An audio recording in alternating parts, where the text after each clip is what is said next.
حضرات اب آئیے ہماری حقیر سی دعوت پر لبیک کہتے ہوئے آپ کے اس محلے کے امام صاحب کے ذریعے سے الحمدللہ ہمیں یہ خوشی کا موقع ملا کہ جامعہ مذاہب علوم سعادت کے معنیات استاد معقول والمقبول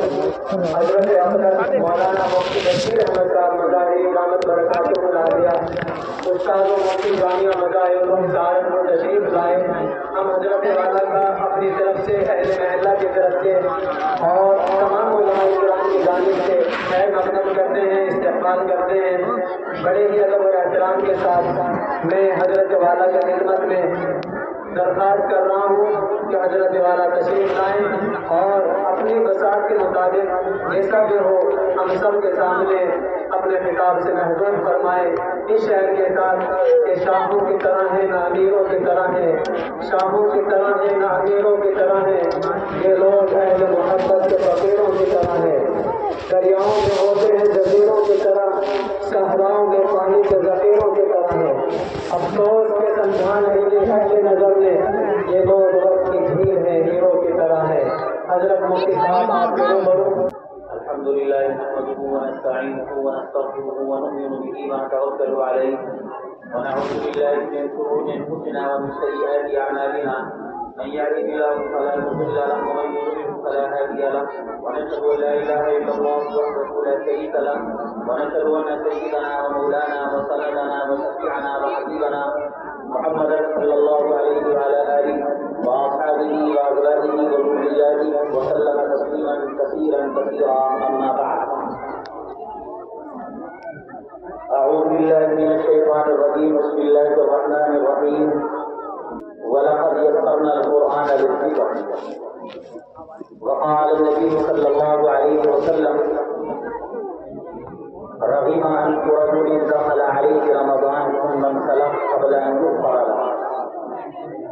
آمنت بالله صدق الله مولانا العظيم وصدق رسوله النبي الكريم ونحن على ذلك من الشاهدين والشاكرين والحمد لله رب العالمين. بزرگان محترم, معزز سامعین کرام اور پردہ نشین خواتین, ہمارے لیے نہایت خوشی اور مسرت کی بات ہے کہ ہماری اس مسجد میں چلنے والے مکتب کے بچوں نے قرآن کریم مکمل کیا ہے اور قرآن کریم کی نسبت پر ہمارا ایک جلسہ اور اجتماع منعقد ہو رہا ہے.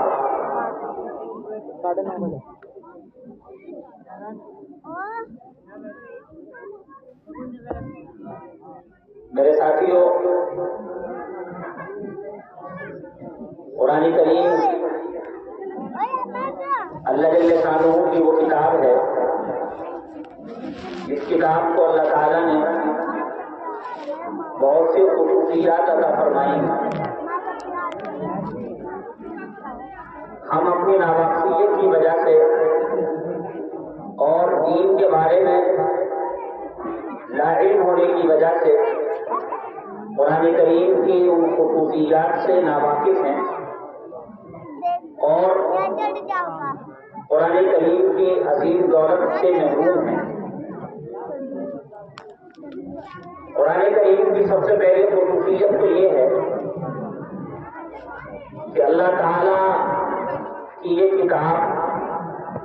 صرف ایک کتاب نہیں ہے بلکہ یہ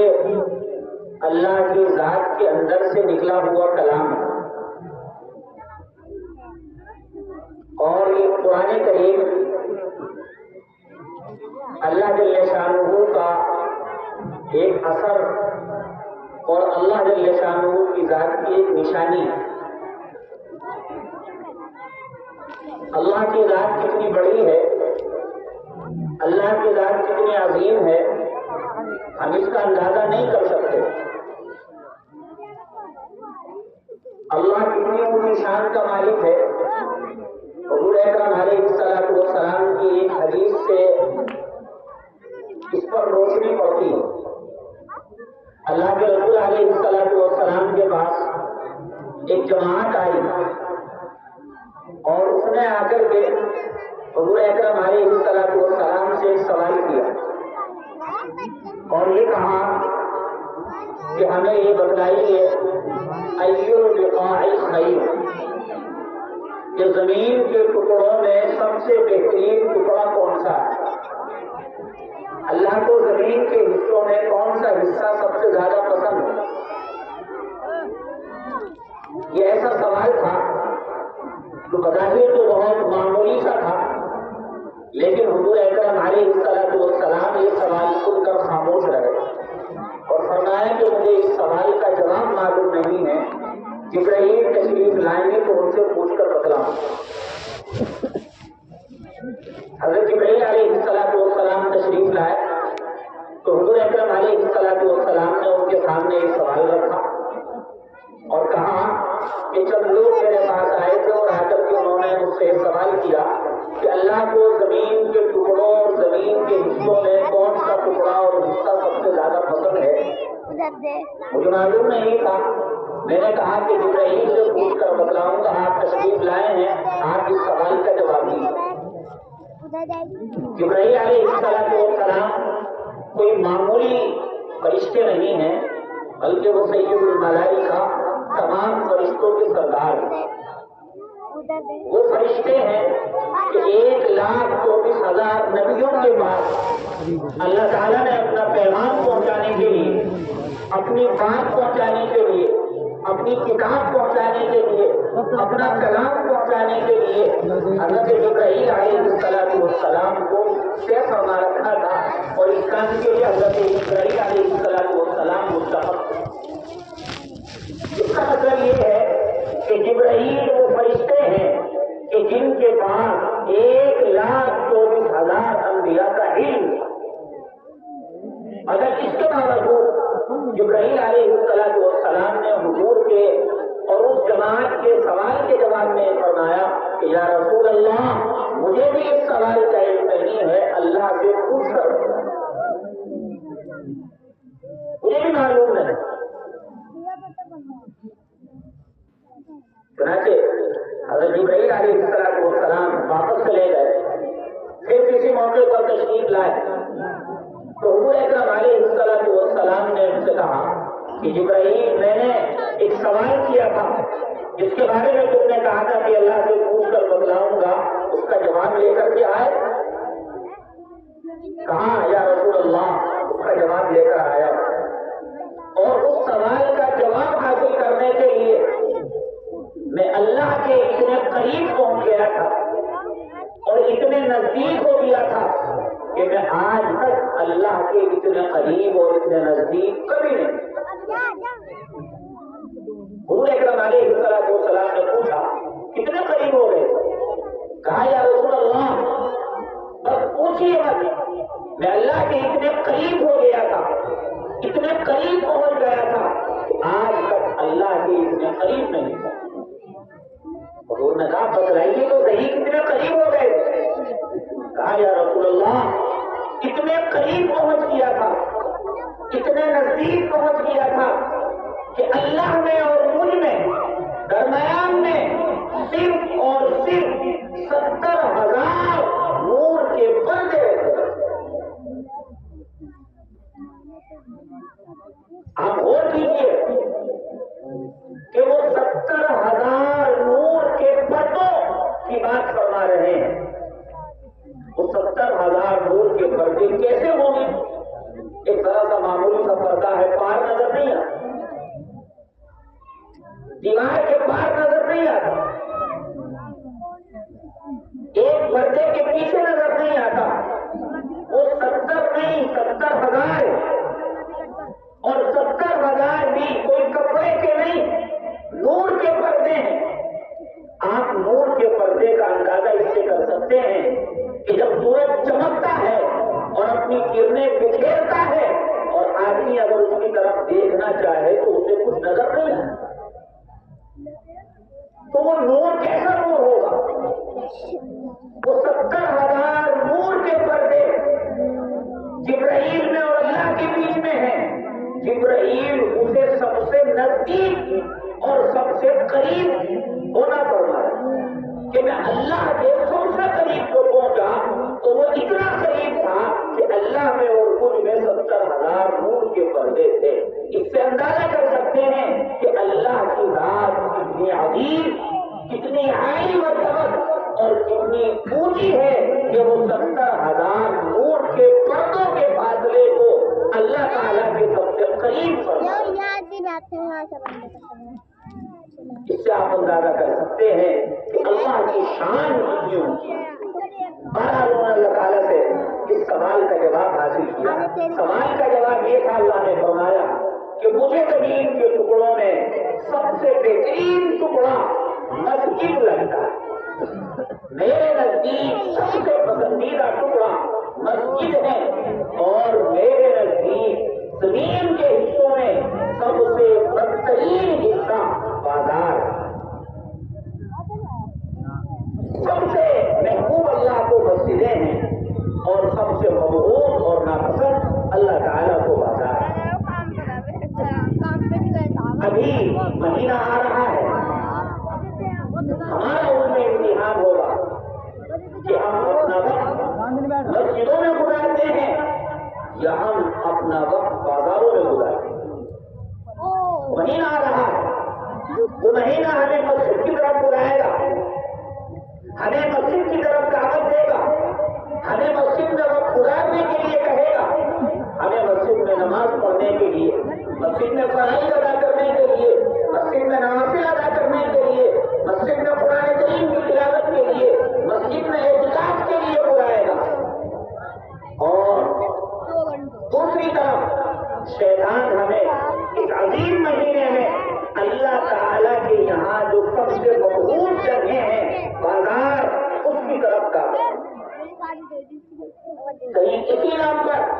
کہیں کسی نام پر اور کہیں عید کی تیاری کے نام پر بازار، اور شیطان ہمیں اپنی طرف دعوت دے گا. اس وقت امتحان ہوگا کہ ہم رحمان کی دعوت پر لبیک کہتے ہیں یا ہم شیطان کی دعوت پر لبیک. یاد رکھیے گا اللہ تعالیٰ نے فرمایا ہے کہ مجھے زمین کے حصوں میں سب سے زیادہ محبوب اور بہتر حصہ مسجدیں لگتی ہیں اور میرے نزدیک مسجدیں سب سے زیادہ محبوب ہیں اور زمین کے حصوں میں سب سے بدترین ٹکڑا اور سب سے ناپسند حصہ بازار. ہم اللہ کے اس فرمان کی روشنی میں آنے والا مہینہ گزاریں. بہرحال اس حدیث سے یہ بات بھی معلوم ہوتی ہے کہ اللہ کی شان اس شان کے اس ذات کے اندر سے، اس شان کے مالک کی ذات کے اندر سے یہ کلام نکل کر آیا ہے تو آپ اس کی عظمت کا اندازہ کر سکتے ہیں کہ اللہ تعالیٰ نے ہمیں کتنی عظیم دولت. جن بچوں نے قرآن کریم پڑھ لیا، حفظ کیا ہے، نازلہ پڑھا ہے، وہ اس کے ذریعے سے اندازہ کر سکتے ہیں کہ اللہ تعالیٰ نے ان کو اور ایسے ماں باپ کی اولادوں کو اس قدر عظیم دولت سے نوازا. ایسا کیوں؟ حقیقت یہ ہے قرآن کریم ہمارے بچے ضرور پڑھتے ہیں، ہمارے گھروں میں بھی قرآن رہتا ہے، جہیز میں بھی قرآن دیا جاتا ہے. مر جاتا ہے کوئی انسان تو مغفرت کے لیے بھی ضرور قرآن پڑھا جاتا ہے. مریض ہو جاتا ہے کوئی آدمی، شفا کے لیے اس پر قرآن کریم کو دم کروایا جاتا ہے. سب کے باوجود اس قرآن کریم کی جو عظمت ہے، جو اس کی اہمیت ہے، سچی بات یہ ہے کہ آج ہمارا معاشرہ اس سے ناراض. حضور کا فرمان ہے مَا نَحَلَ وَلَدٌ ظَالِمٌ وَلَدًا أَفْضَلَ مِنْ أَدَبِ الْحَسَنِ. کوئی باپ اپنی اولاد کو قرآن کریم کی تعلیم اور پڑھ کر کوئی تحفہ نہیں دے سکتا. ماں باپ اپنی زندگی کو اپنی اولاد کو دینے میں ساری زندگی نچھاور کر دیتے ہیں، اپنا سب کچھ نچھاور کر دیتے ہیں، مال بھی دولت بھی. ہمارے مسلمان سمجھتے ہیں کہ ہم نے اپنی اولاد کو زمین جائیداد دے دی، بہت بڑا تحفہ دیا. ہم نے اپنی اولاد کو اچھا کاروبار کرا دیا، بہت بڑا تحفہ دے دیا. ہم نے اپنی اولاد کو دنیاوی تعلیم کی ڈگری حاصل کرا دی، بہت بڑا تحفہ دے دیا۔ ہم نے اپنی اولاد کو کسی عہدے پر پہنچا دیا، کسی منصب پر پہنچا دیا، تو ہم نے اپنی اولاد کو بہت بڑا تحفہ دے دیا۔ ہم نے اپنی اولاد کی کسی بڑے خاندان میں، کسی اونچے خاندان میں، مالدار خاندان میں شادی کر دی تو بہت ہم نے اولاد کا حق ادا کر دیا۔ اپنی بیٹی کو بہت بڑا جہیز دے دیا، اپنی بیٹی کو جو ہے جہیز میں سب کچھ دے دیا، تو گویا ہم نے اپنی اولاد کا حق ادا کر دیا، بہت بڑا تحفہ دے دیا۔ یاد رکھیے گا حضور اکرم علیہ الصلوۃ والسلام فرما رہے ہیں، نہ مال و دولت، نہ کاروبار و جائیداد، نہ کوئی ڈگری اور عہدہ، اور نہ بڑا جہیز اور بڑا مکان اور دنیا کی تعلیم اپنی اولاد کے لیے کوئی بڑا تحفہ ہے۔ حضور کا ارشاد ہے اپنی اولاد کو دیا جانے والا سب سے بڑا تحفہ قرآن کریم کی تعلیم و تربیت۔ اگر آپ نے اپنی اولاد کو قرآن کریم کی تعلیم سے آشنا کرا دیا، اسے قرآن کریم کے الفاظ سکھلا دیے، قرآن کریم کے معنی سمجھا دیے، چاہے آپ نے اپنی اولاد کو کچھ اور نہ دیا ہو، آپ نے اپنی اولاد کو سب کچھ دیا۔ اور اگر آپ نے اپنی اولاد کو سب کچھ دیا، زمین جائیداد دی، مال و دولت دیا، اور اس سے آگے آپ نے آسمان سے تارے توڑ کر اس کے قدموں میں لا کر کے رکھ دیے، لیکن قرآن کریم سے ناواقف رکھا، قرآن کے الفاظ نہیں سکھائے، اس کے معنی نہیں سکھائے، اس پر عمل کا جذبہ نہیں پیدا کیا، یاد رکھیے گا آپ نے اپنی اولاد کو کچھ نہیں۔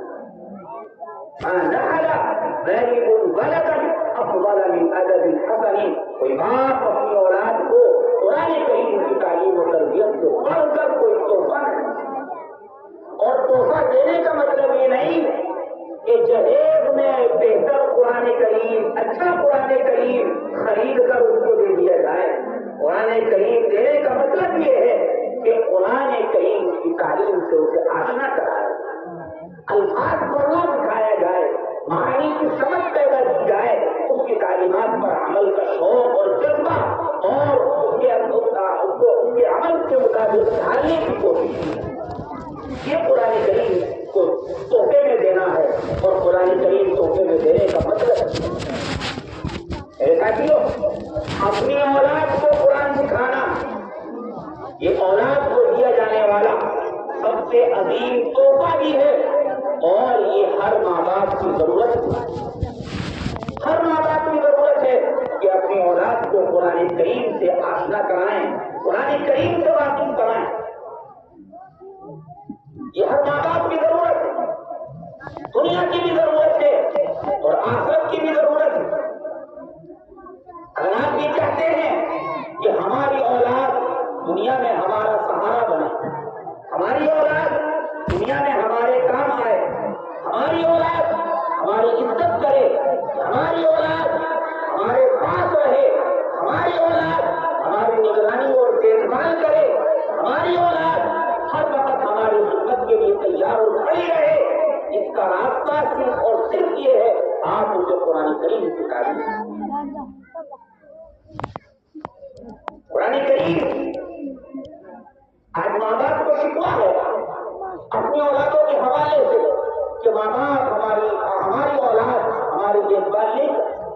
ہماری اولاد ہماری نگرانی نہیں کرتی، ہماری اولاد ہماری عزت نہیں کرتی، ہمارے کام نہیں آتی۔ بے شک ایسی اولاد جو ماں باپ کا سہارا نہ بنتی ہو، ماں باپ کی عزت نہ کرتی ہو، ماں باپ کا احترام نہ کرتی ہو، میرے ساتھی وہ اولاد کہلانے کے لائق ہے، اس اولاد نہیں کہا جائے گا۔ حضور اکرم علیہ الصلوۃ والسلام جمعے کے خطبے کے لیے ممبر پر تشریف لے جا رہے تھے اور ممبر پر چڑھ رہے تھے، تو چڑھتے ہوئے آپ نے 3 مرتبہ آمین آمین آمین کا۔ صحابہ کرام نے نماز کے بعد پوچھا اور کہا کہ یا رسول اللہ، آج آپ نے ممبر پر چڑھتے ہوئے 3 مرتبہ آمین آمین آمین کہا، ایسا تو آپ نے کبھی نہ کیا، ایسا آج آپ نے کیوں کیا؟ کہا کہ آج ایک عجیب واقعہ پیش آیا تھا، اس وجہ سے میں نے آمین آمین آمین کہا۔ اور واقعہ یہ پیش آیا کہ جب میں مسجد میں پہنچا، منبر پر چڑھنے لگا تو اسی وقت آسمان سے میرے پاس جبرائیل تشریف لائے اور آ کر کہا اللہ تعالیٰ نے 3 بددعائیں دینے کے لیے کہا ہے اور حکم فرمایا ہے کہ میں 3 بددعائیں دوں اور آپ اس پر آمین آمین آمین کہا۔ فضائل اعمال میں بھی حدیث لکھی ہوئی ہے، مسجدوں میں ہمارے سامنے آئی ہوئی۔ آپ اندازہ کیجیے کس قدر سنگین بددعا ہے۔ بددعا دینے والے جبرائیل ہیں، جو سید الملائکہ ملائکہ کے سردار کہلاتے ہیں۔ آمین کہنے والے حضور اکرم علیہ الصلوۃ والسلام ہیں، جو نبیوں کے سردار ہیں، اور بددعا جو دی جا رہی ہے وہ جمعے کے دن میں دی جا رہی ہے، جو تمام دنوں کا سردار ہے،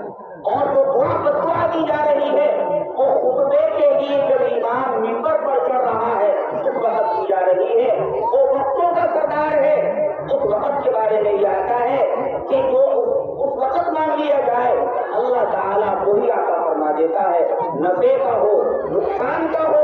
اچھا ہو یا برا ہو، اس وقت جو مانگ لیا جائے گا اللہ تعالیٰ وہی عطا فرما دیتا ہے۔ ایسے موقع پر بددعا دی جا رہی ہے، اس قدر خطرناک بددعا ہے۔ ان بددعاؤں میں ایک بددعا یہ تھی کہ ہلاک و برباد ہو جائے وہ آدمی، تباہ و برباد ہو جائے وہ انسان کہ جس کی زندگی میں اور جس کی آنکھوں کے سامنے اس کے ماں باپ بوڑھے ہو گئے ہوں، ضعیف ہو گئے ہوں، اور وہ اپنے ماں باپ کی خدمت کر کے ان کا سہارا بن کر کے اپنے لیے اللہ تعالیٰ سے جنت واجب نہ کرا لے، ایسی اولاد تباہ و برباد ہو۔ کتنی خطرناک بددعا ہے۔ سنے وہ نوجوان کہ جن نوجوانوں کے ماں باپ بوڑھے ہو چکے ہیں، ان کے ماں باپ اپنی اولاد کی طرف امید کی نگاہوں سے دیکھتے ہیں، لیکن وہ اولاد اپنے ماں باپ کی امیدوں پر پانی چھوڑ دیتی ہے۔ کس قدر خطرناک بددعا ہے،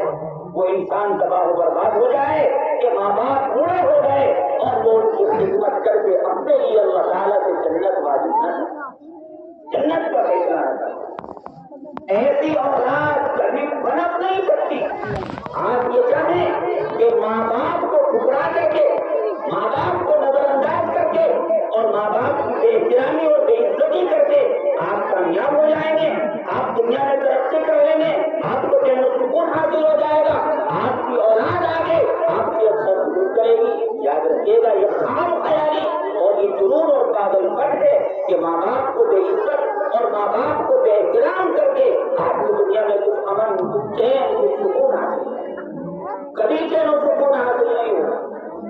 اگر چاہتے ہیں کہ چین و سکون حاصل کریں اس کا راستہ یہ ہے کہ ماں باپ کی عزت کریں، ماں باپ کی خدمت کریں، ماں باپ کی مالی خدمت بھی کریں، جانی خدمت بھی کریں اور ان کا کہا ہوا پورا کریں۔ اللہ تعالیٰ دنیا میں عزت عطا فرمائے گا، دنیا میں برکت عطا فرمائے گا، چین و سکون عطا فرمائے گا، معلومات اللہ تعالیٰ عطا فرمائے گا۔ بہرحال جو اولاد ماں باپ کا خیال نہیں کرتی وہ اولاد ناخلق اولاد ہے، وہ اولاد بدترین اولاد ہے۔ لیکن میں ماں باپ سے کہنا چاہوں گا کہ ایسی اولاد سے شکوہ کرنے سے پہلے ماں باپ کو بھی اپنا جائزہ لینا چاہیے، ماں باپ کو بھی اپنے گریبان میں جھانک کر دیکھنا چاہیے، ماں باپ کو بھی اولاد کی تعلیم و تربیت کے حوالے سے غور و فکر کرنا چاہیے۔ ہم اپنی اولادوں کو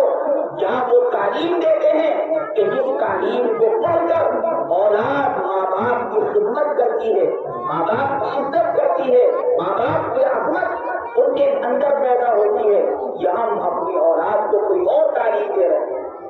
آج صورتحال یہ ہے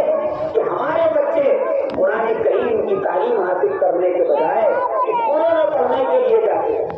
وہاں ان کا وقت گزرتا ہے اور وہی بس وہ پڑھتے ہیں، وہ قرآن کریم کی تعلیم جیسی حاصل کرنی چاہیے اس درجے میں حاصل نہیں کرتے۔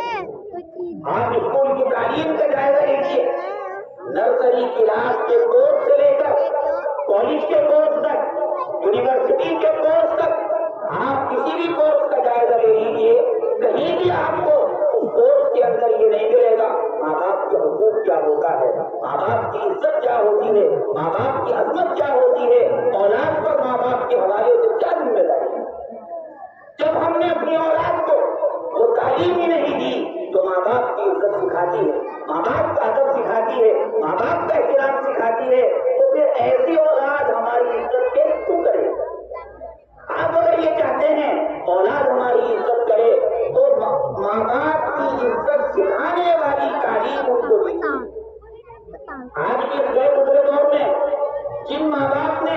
اپنی اولاد کو دین کی تعلیم دی ہے، انہیں قرآن سکھایا ہے، قرآن کے معنی سکھائے ہیں، قرآن کی اصل تعلیم سے انہیں باخبر کیا ہے، آج بھی وہ اولادیں اپنے ماں باپ کا پاؤں کا دھون پینے کے لیے تیار ہیں۔ آپ ان گھروں میں جا کر دیکھ لیجیے جن کے بچے مولوی بنے، جن کے بچے عالم بنے اور جن کے بچوں نے قرآن کریم کا علم حاصل کیا، آپ کو ان گھروں میں یہ واقعات نظر نہیں آئیں گے کہ انہوں نے ماں باپ کی بے عزتی کی، ماں باپ کی بے احترامی کی، ماں باپ کے ساتھ انہوں نے اچھا سلوک نہیں کیا۔ یہ بدسلوکی کے واقعات وہاں ہیں کہ جہاں قرآن کریم کی تعلیم نہیں ہے یا ہے تو صرف الفاظ کے پڑھنے تک ہے، اس سے آگے انہیں قرآن کریم کے بارے میں کچھ پتا نہیں۔ میرے ساتھیوں، یہ دنیا کی تعلیم، دین کی تعلیم، قرآن کی تعلیم اپنی اولاد کو دینا ہماری دنیا کی بھی ضرورت ہے۔ اگر ہم انہیں قرآن کی تعلیم دیں گے تو پھر یہ اولاد دنیا میں ہمارے کام آئے گی۔ جو ہے دنیاوی تعلیم پڑھ کر اور یہ کالجوں کی یونیورسٹیوں کی ڈگریاں لے کر کے یہ ہمارے لیے کارآمد نہیں کرے گا، اور ہماری آخرت کی بھی ضرورت ہے۔ چاہتے ہیں کہ یہ اولاد مرنے کے بعد کام آئے تو مرنے کے بعد وہی اولاد کام آئے گی جس اولاد کے پاس قرآن کی تعلیم، جس کے پاس قرآن کے الفاظ ہوں گے، جس کے پاس قرآن کے معنی ہوں گے، مرنے کے بعد وہی اولاد کام آئے گی۔ حضور اکرم والسلام کا ارشاد ہے، آپ نے فرمایا علامات انسان انقطع عمل، جب انسان مر جاتا ہے اس کے اعمال کا رجسٹر بند ہو جاتا ہے،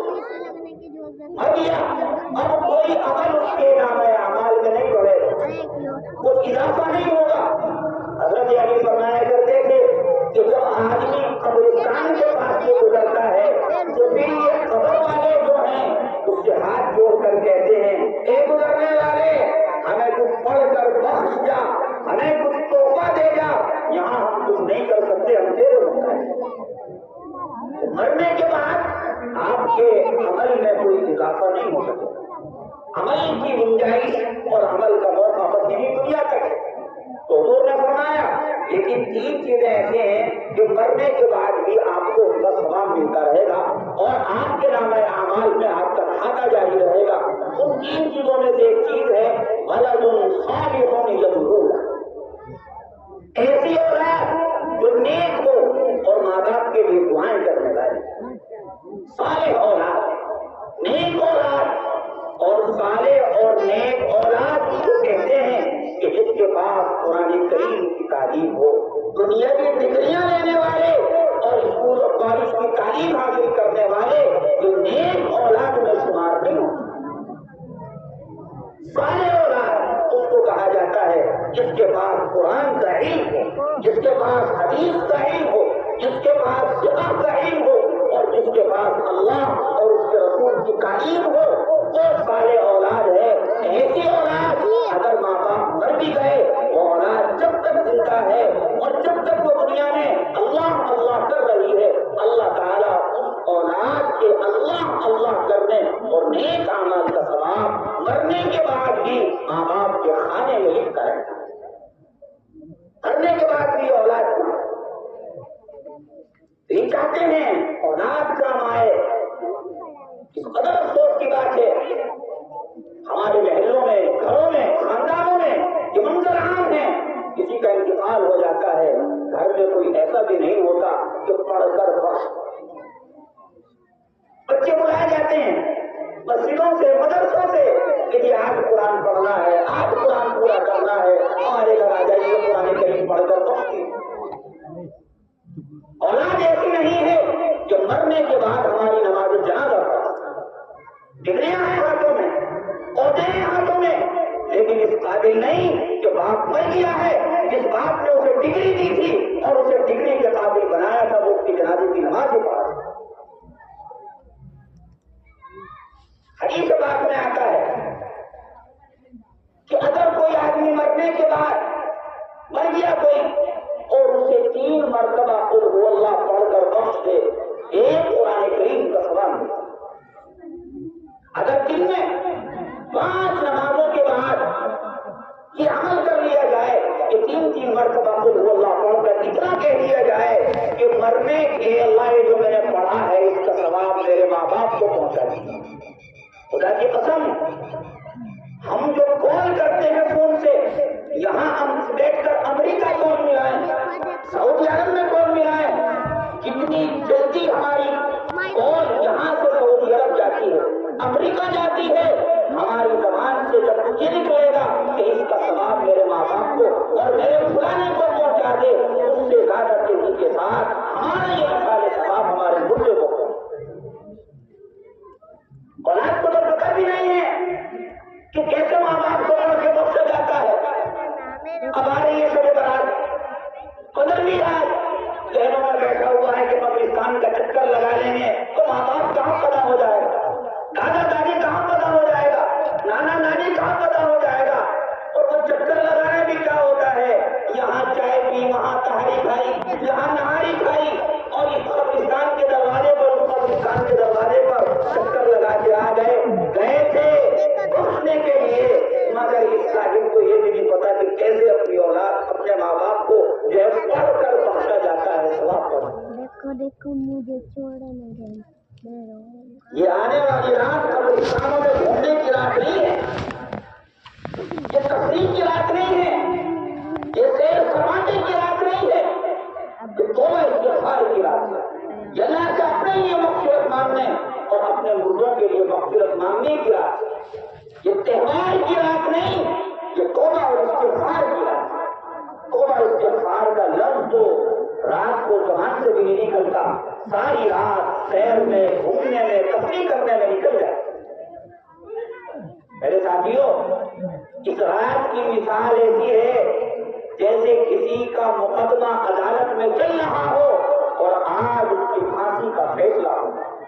مجھے بتلاؤ کہ اگر کسی کی آج پھانسی کا فیصلہ ہے، کیا وہ آج کا دن تہوار کے طور پر منائے گا؟ کیا وہ آج کے دن نئے کپڑے پہنے گا؟ کیا وہ آج کے دن اپنے گھر میں اچھے پکوان بنائے گا؟ کیا آج وہ خوشیاں منائے گا؟ کیا آج وہ سیر و تفریح کے لیے جائے گا؟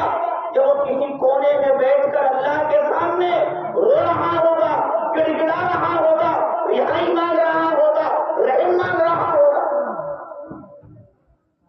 آج کی رات کو یہ فیصلہ ہونا ہے کہ اس سال تو زندہ رہے گا یا مردہ رہے گا۔ آج کی رات کو یہ فیصلہ ہونا ہے اس سال تجھے عزت ملے گی کہ تو اس سال پہ عزت کر کے جیل میں ڈالا جائے گا۔ آج کی رات کو یہ فیصلہ ہونا ہے کہ تجھے رزق ملے گا کہ تو در بدر کی رزق کے لیے ٹھوکرے کھاتا پھرے گا۔ اور ہم ہیں کہ سیر کرتے ہوئے، تفریح کرتے ہوئے، اچھے کپڑے پہنتے ہوئے، اچھے کھانے بناتے ہوئے ادھر ادھر وقت گزار رہے ہیں۔ اللہ تعالیٰ سے مانگنے کی رات تھی، ہم نے تو مانگا ہی۔ تو بخشنے کے لیے قبرستانوں میں جانے کی ضرورت نہیں ہے، شہر کے سارے قبرستانوں میں چکر لگانے کی ضرورت نہیں ہے۔ اپنے گھر میں بیٹھ کر یوں کہہ دو ہم نے جو یہ پڑھا، ہم نے جو نماز پڑھی، ہم نے جو قرآن پڑھا، ہم نے جو نفل پڑھے، ہم نے جو تسبیح پڑھی، ہم نے جو صدقہ خیرات کیا، اے اللہ اس کا ثواب ہمارے فلانے کو پہنچا دے۔ آپ کی زبان سے الفاظ پورے نہیں ہوں گے، آپ کے فلانے کو ثواب پہنچا۔ یہ ہے مثال ثواب۔ میں اور آپ سمجھتے ہیں جب تک دیو نہیں اتاریں گے تب تک مثال ثواب ہی نہیں ہوگا، تب تک سارے خاندان کو نہیں جمع کریں گے تب تک مثال ثواب نہیں ہوگا۔ مثال ثواب کو اللہ نے کتنا آسان کیا ہے کہ مثال ثواب آپ نفل نماز کا بھی کر سکتے ہیں، آپ فرض نماز کا بھی کر سکتے ہیں، نفل عمل کا بھی ہو سکتا ہے، فرض کا بھی ہو سکتا ہے۔ یہ مثال ثواب زندے کو بھی ہو، مردے کو بھی ہو سکتا ہے، زندے کو بھی ہو سکتا ہے۔ یہ مثال ثواب کو کی نماز کے بعد کہ جی زندے کو بھی یہ جو ہے ایصال ثواب کا تحفہ پیش کیا جا سکتا ہے، ثواب کا تحفہ پیش کیا جا سکتا ہے؟ میں نے کہا بالکل پیش کیا جا سکتا ہے۔ علماء نے لکھا ہے کہ کسی بھی عمل کا ثواب آپ مردے کو بھی پہنچا سکتے ہیں، زندے کو بھی پہنچا سکتے ہیں۔ اب آدمی جاتا ہے حج کرنے، عمرہ کرنے، اب عمرے کرتا ہے اپنے بڑوں کی طرف سے، مردوں کی طرف سے بھی کرتا ہے، زندوں کی طرف سے بھی کرتا ہے، اس کا عمرہ ہو جاتا ہے، اس کا ثواب ہو جاتا ہے، ایسے ثواب بھی وہ زندوں کو پہنچ جاتا ہے۔ بلکہ کبھی عجیب لطیفہ پیش آیا ہمارے ساتھ، ہمارے ساتھی تھا مذاق کرنے والا، ایسے ہی جو ہے وہ اوٹ پٹھان باتیں کرنے والا، وہ استاد کے پاس درسگاہ میں پہنچا اور درسگاہ میں پہنچ کر جب استاد سبق پڑھانے کے لیے بیٹھے، استاد نے پوچھا کہ کل کیوں نہیں آیا تھا، کل کہاں تھا؟ اب جب بچے استاد ان سے پوچھتا ہے کل کہاں تھے، انہیں ڈر ہوتا ہے کہ بھائی اگر جو ہے وہ کوئی صحیح بات نہ بتلائی اور کوئی معقول ادھر پیش نہ کیا تو استاد پٹائی کریں، تو وہ بہت سی دفعہ ادھر گڑھتے بھی ہیں اور گڑھ کر کوئی بات بتلا دیتے، تو اسے خطرہ ہوا کہ بھائی استاد جو ہے وہ پٹائی کریں گے، کہنے لگا جی کل میری پھوپھی کا انتقال ہو گیا تھا تو اس وجہ سے جو ہے میں آ نہیں سکا۔ استاد نرم دل سے کہنے لگا بھائی افسوس ہوا بہت، تیری پھوپھی کا انتقال ہو گیا، اور ایسا کرتے ہیں آج سبق نہیں پڑھاتے، آج کتاب بند، آج قرآن کریم پڑھ کر تیری پھوپھی کو ایصال ثواب کرتے ہیں۔ اب استاد نے سبق بند کر دیا، بھائی آج سبق نہیں ہوگا، کتاب نہیں پڑھی جائے گی، اب قرآن لاؤ اور پڑھ کر ان کی پھوپھی کو بتاؤ۔ پورے گھنٹے پیریڈ قرآن کریم پڑھا گیا، اخیر میں استاد نے دعا کرائی اور کہا ہے اللہ اس کا ثواب اس کی پھوپھی کو پہنچا دے، ہمارے بڑوں کو پہنچا دے، مدرسے کے بڑوں کو پہنچا دے، مدرسے کا تعاون کرنے والوں کو پہنچا دے،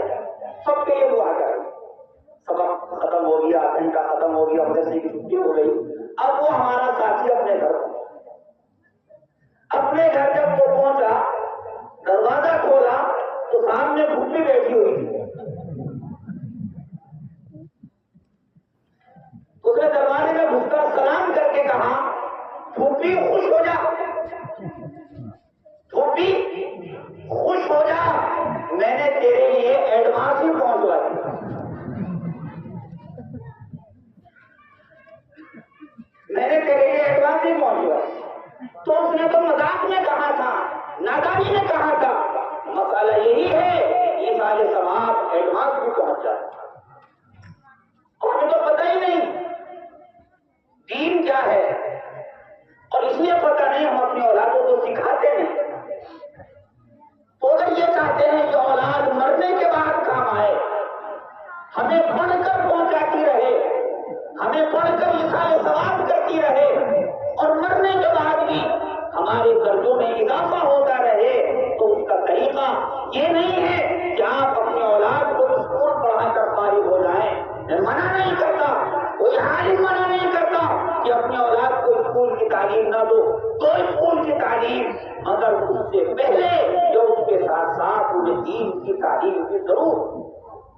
دنیا کی تعلیم کتنی ہی فائدے مند ہو،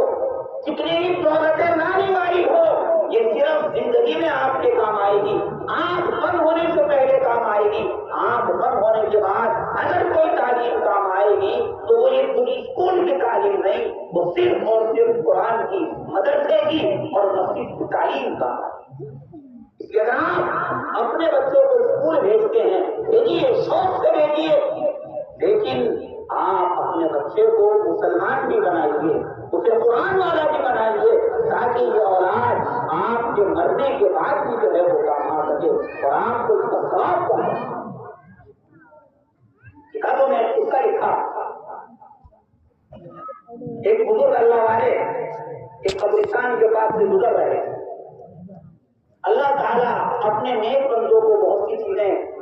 جو ہے ان کے سامنے کھول دیتا ہے تو اوروں کو نظر نہیں آتا۔ وہ قبرستان کے پاس سے گزرے تو دیکھتے ہیں کہ قبرستان کا منظر یہ ہے، سارے لوگ قبروں سے نکلے ہوئے ہیں اور اپنے پلے اور دامن میں کچھ جمع کر رہے ہیں، ہر آدمی کچھ نہ کچھ جمع کر رہا ہے اور کچھ چن رہا ہے اور اپنے پلے میں جو ہے ان کو بھر رہا ہے۔ لیکن ایک آدمی ہے وہ کرسی پر ٹھاٹ سے بیٹھا ہوا ہے، کام پہ کام رکھی ہوئی ہے، اور سب لوگ یہ زمین سے چن چن کر پلے میں جمع کر، ان کو عجیب لگا، قبرستان میں پہنچے اور لوگوں کو جو ہے پار کرتے ہوئے کرسی والے کے پاس گئے، جا کر کے سوال کیا کہ صاحب یہ کیا منظر؟ کہا کہ یہ لوگ جو ہیں اپنے پلے میں جو جمع کر رہے ہیں یہ ان کے رشتے داروں نے پڑھ کے جو ہے وہ انہیں پہنچایا ہے، تو وہ اس کو اپنے پلے میں جمع کر رہے ہیں، اس سے ان کو فائدہ ہوتا ہے۔ کہ انہوں نے سوال کیا کہ پھر تم یہاں خالی کیوں گئے ہو؟ تم کو نہیں جمع کرتے؟ کیا تمہارا کوئی رشتے دار نہیں، تمہاری کوئی اولاد نہیں کہ جو تمہیں پڑھ کر بخشتی ہو اور پڑھ کر جو ہے وہ پہنچاتی ہو، تمہیں فائدہ پہنچتا؟ تو کرسی والے نے، کان پہ کان رکھ کر بیٹھنے والے نے جواب دیا اور کہا کہ میری اولاد ہے اور مجھے پڑھ کر بخشتی ہے اور بھوک میں بھیجتی ہے میرے پاس، مجھے تھوڑے بہتے کی ضرورت نہیں، یہ تو وکیل کے لیے ہے جمع کرتے ہیں، تمہارے پاس بھوک میں کیسے پہنچتا ہے؟ کیا مطلب ہے؟ تو مطلب یہ ہے کہ میری میرا ایک بچہ، وہ بچہ حافظ قرآن، اور اللہ تعالیٰ نے اسے قرآن سے عشق اور قرآن کی محبت عطا فرمائی ہے، اس کا معمول ہے کہ روزانہ ایک قرآن پڑھتا ہے اور مجھے ثواب ہوتا ہے۔ اور کہا اس آدمی نے کہ وہ کہاں رہتا ہے بچہ، کہ خدا محلے میں، خدا علاقے میں رہتا ہے، وہاں دکان ہے، آپ وہاں پہنچیں گے تو وہ کام کرتا ہوا بھی نظر آئے گا اور قرآن پڑھتا ہوا بھی نظر آئے گا۔ وہ قبرستان سے نکل گئے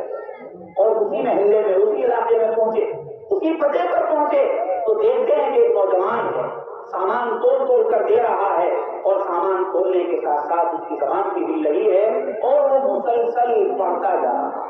تو تھوڑی دیر کھڑے رہے، جب کہا کہ وہاں سے چلے گئے تو اس کے پاس جا کر اس سے گفتگو کی اور خود سے ہی اس سے یہ کہا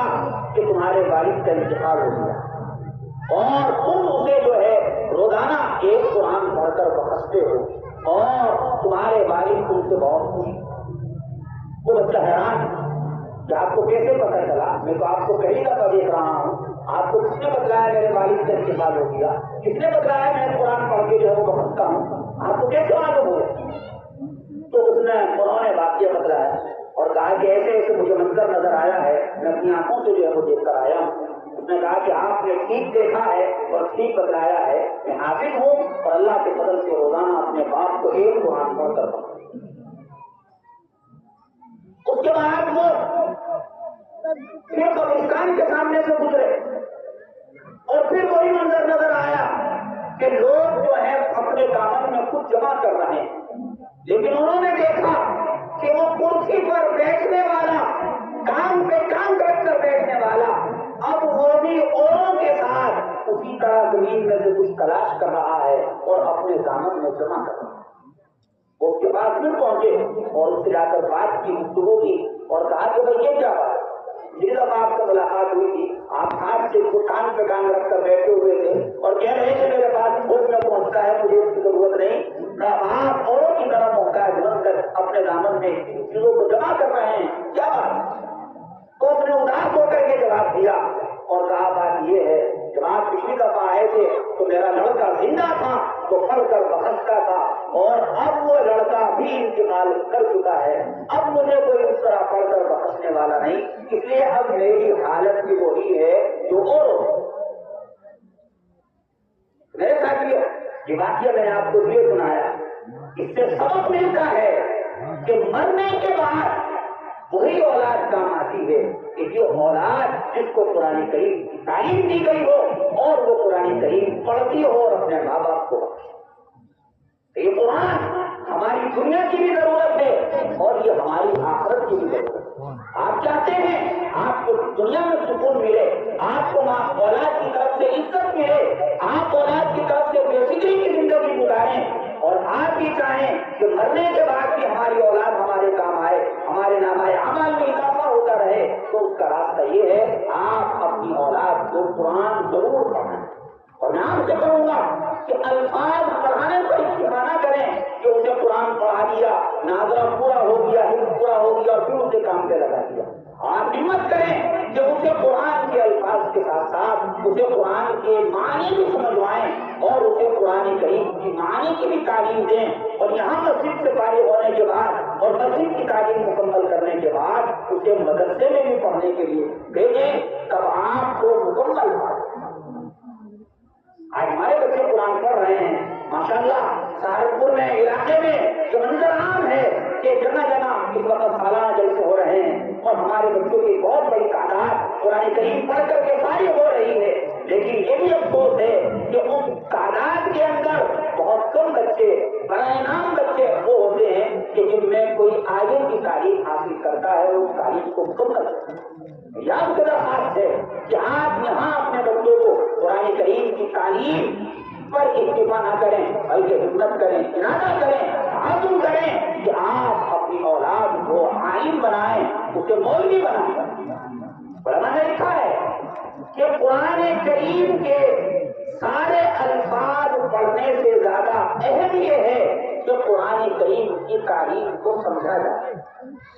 قرآن بار بار کہتا ہے افلا یتدبرون القرآن ام علی قلوب اقفالها، کہ لوگ جو ہے قرآن کا تدبر کیوں نہیں کرتے، لوگ قرآن میں غور و فکر کیوں نہیں کرتے، اور لوگ قرآن سمجھنے کی کوشش کیوں نہیں کرتے۔ تو قرآن پڑھنا یہ بھی اپنی جگہ اہم ہے، اس کے الفاظ سیکھنا یہ بھی اپنی جگہ اہم ہے، مگر یہ کم درجے اس کا درجہ کم ہے۔ اس سے زیادہ اہم یہ ہے کہ ہم قرآن کریم کے معانی کی سمجھنے والے ہیں۔ لہٰذا ہماری کوشش ہونی چاہیے کہ اپنی اولاد کو قرآن کی تعلیم، الفاظ کی تعلیم کے ساتھ ساتھ معانی کی تعلیم دینے کی بھی کوشش کریں۔ ہمارے لیے کوئی مشکل نہیں، اللہ تعالیٰ نے ہمیں جس کا زمین میں پیدا کیا، جس علاقے میں پیدا کیا، یہ علاقہ مکے مدینے سے کم نہیں۔ مکہ مدینہ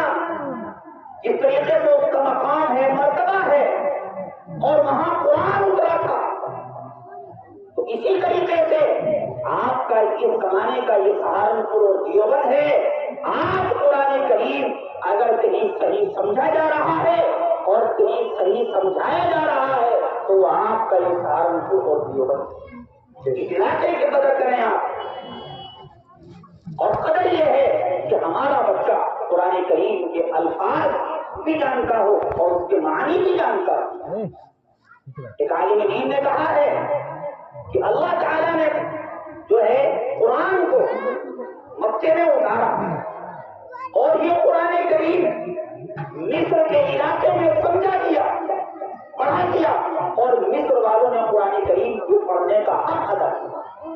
اور اس قرآن کریم کو سمجھا دیا ہندوستان میں،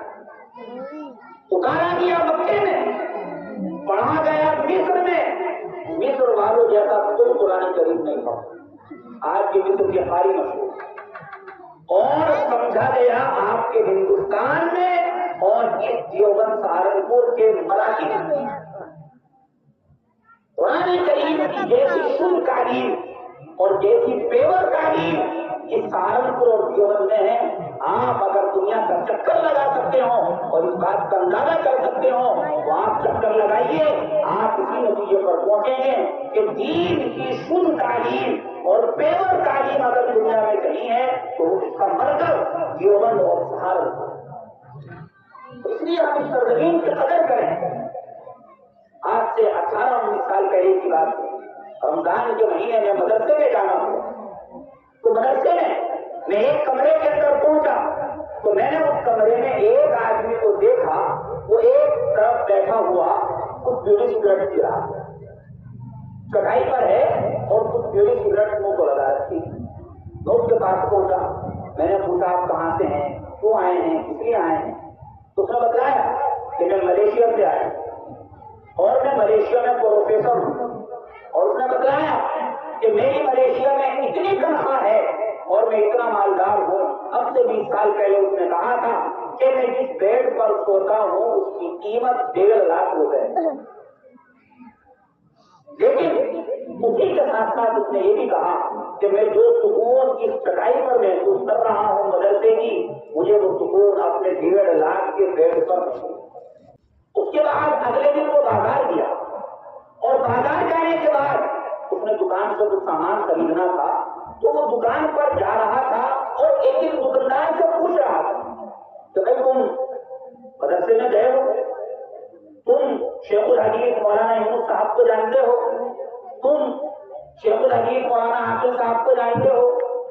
شیخ الحدیث کے صاحبزادے پیر محمد طلحہ کو جانتے ہو، تم فلانے عالم کو جانتے ہو، تم فلانے بزرگ کو جانتے ہو، مفتی مظفر صاحب کو جانتے ہو، مولانا اظہر حسین صاحب کو جانتے ہو، جتنے بزرگان دین تھے وہ سب کے نام لے رہا۔ اگر کوئی یہ کہہ دیتا کہ ہاں میں جو ہے ان سب کو جانتا ہوں، ان کی مجلسوں میں جاتا ہوں، ان کی صحبتوں میں بیٹھتا ہوں، تو وہ کہتا کہ تم دنیا کے سب سے خوش نصیب آدمی ہو، یہ دولت ہمیں ملیشیا کے اندر ہے۔ اور اگر اس سے کوئی یوں کہتا کہ میں تو کبھی مدرسے گیا ہی نہیں، میں نے تو کبھی بزرگوں سے ملاقات کی ہی نہیں، میں نے تو کبھی ان کا چہرہ دیکھا نہیں، میں نے کبھی ان کی مجلسوں میں شرکت نہیں کی، اس نے منہ پر ہی کہہ دیا کہ تم سے زیادہ بدنصیب اور محروم کوئی آدمی نہیں۔ میرے ساتھیوں، اللہ نے ہمیں ایسے علاقے میں پیدا کیا ہے،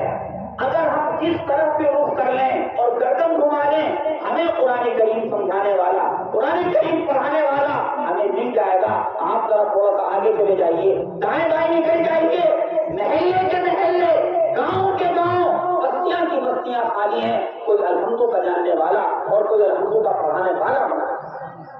یہ قدر کریں، بڑے بھی قدر کریں، چھوٹے بھی قدر کریں، اور یہ عہد کریں کہ انشاءاللہ العزیز ہم میں سے ہر ایک آدمی قرآن کریم پڑھے گا اور قرآن کریم سمجھنے کی کوشش کرے گا۔ عزم کیجیے، ارادہ کیجیے، وہ مہینہ آ رہا ہے کہ جس مہینے میں قرآن اترا تھا، اللہ تعالیٰ نے اس میں قرآن اتارا ہے، اور یہ مہینہ وہ ہے کہ اگر آپ قرآن سیکھنے کا عزم کر لیں گے تو آپ کے لیے قرآن کریم سیکھنا بھی آسان ہے۔ ارادہ کریں، ہاتھ اٹھائیں، جس نے قرآن نہیں پڑھا وہ انشاءاللہ العزیز قرآن پڑھے گا اور پڑھے بغیر دنیا سے نہیں جائے انشاءاللہ۔ قرآن کہتا ہے بھلا تموتن الا وانتم مسلمون، تمہیں اسلام کے ساتھ موت آنی چاہیے، تمہیں قرآن کے ساتھ موت آنی چاہیے، بغیر ایمان کے، بغیر اسلام کے، بغیر قرآن کے تم اگر مرو گے تو خسارے کا شکار۔ یہ آپ سے گزارش ہے، ہم یہاں سے عزم کر کے اٹھیں کہ انشاءاللہ العزیز جنہوں نے نہیں پڑھا وہ پڑھیں گے، جو پڑھنا جانتے ہیں وہ اس کی تلاوت کا معمول بنائیں گے، مرد بھی اور عورتیں بھی۔ اللہ مجھے بھی توفیق دے، آپ حضرات کو بھی توفیق دے۔ وآخر دعوانا الحمدللہ رب العالمین۔